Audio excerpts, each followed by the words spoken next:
Don't ask, don't tell. Well, it's time to start asking. Is the policy outdated? And if you're serving in our military, does your sexual orientation really matter?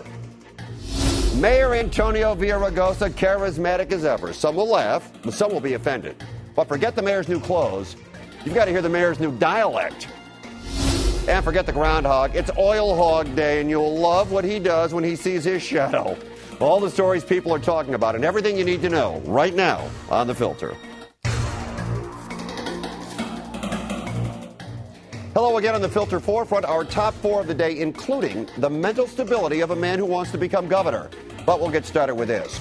This is a very personal question. If you would answer honestly, are you uncomfortable around people that are gay? Do you consider someone who is gay immoral? Or do you look at the person for who they are and not judge them on their sexual orientation? In 1993, the Don't Ask, Don't Tell policy was enacted into law. It allowed gays to represent and defend their country in the military, but only if they did not reveal their sexual orientation and if no one learned of it and made a complaint. Hearings are underway to repeal that law and to allow gays to serve openly. Military officials say it will take time to implement a change like this.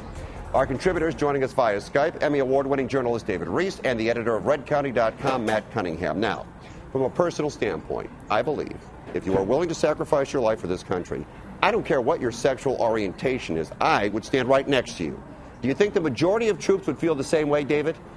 I do, and I think that's a reflection of where we are in society today. I mean, we're arguing over gay marriage here in California, but the point is we're arguing over it. People are more comfortable with the concept, and I think especially when it comes to gays in the military, I think people are able to see past, the homosexuality issue and look at people for who they are. These are people who choose to serve in the military and to represent our country and to defend our very way of life. Does it matter who they sleep with? I don't think so. And I think most people are starting to realize this now. We've come a long way in American society. And you know what?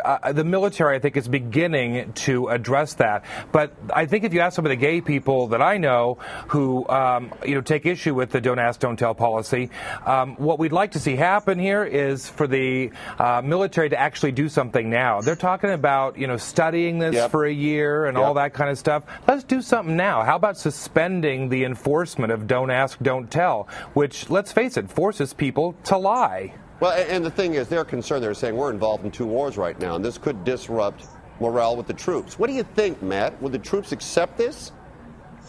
I don't know, to be quite honest. I haven't seen any survey work done of the troops, but I haven't seen that a movement out of the military calling for an end to the policy. It seems to me that the call for ending Don't Ask, Don't Tell is a political agenda being called for by the president. I think it is a promise to a political component of his party. And that's where the call seems to be coming from. It doesn't seem to be a matter of military reform or military effectiveness, but rather a gesture to appease a segment of his political party and his political support base. And I don't think that's the basis for making military policy. But given what David said, though, I mean, do you believe that the military is ready to take this step? You have 10 seconds. Honestly, I don't know. I don't get the sense that they are, because I haven't seen a lot of calls coming from retired military asking for this. All right. We're going to move on now. And with the economy the way it is, people will take a day's work wherever they can find it. But please don't go looking for it in Costa Mesa.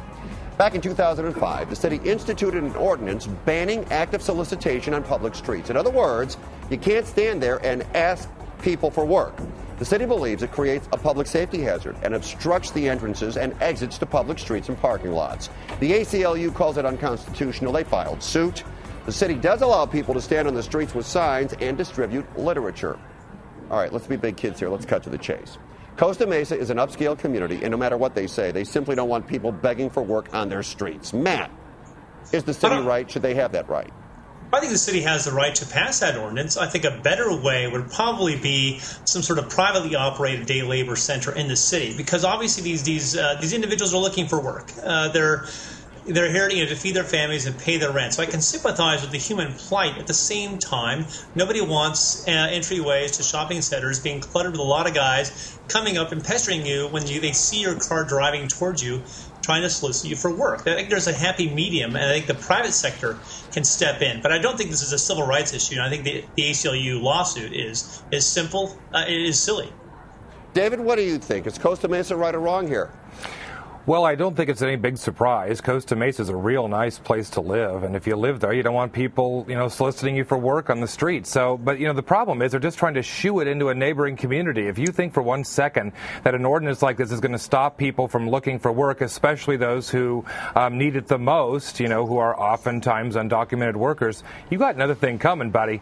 That ain't going to stop anybody. And most other cities have established a way that they can safely look for work and kind of stay out of the way and, provide these day labor centers, if you will. A lot of them happen to be around a Home Depot centers. Gee, wonder why? Because that's where they are. So trying to shoo it into your neighboring community or pretend that it doesn't exist is kind of stupid. It's not going to change anything. I mean, if you really want to do something, why don't you deal with our illegal immigration problem? Because this is an offshoot of that.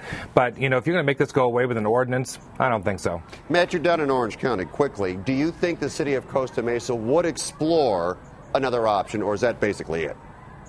No, I don't. I think this is it. All right. It's too politically dangerous to explore another option. Yeah, and especially, I would think, in Orange County, down there. You wouldn't want to go that direction. Although, real nice down there in Orange County, isn't it? We love it down here. Okay, let's move on.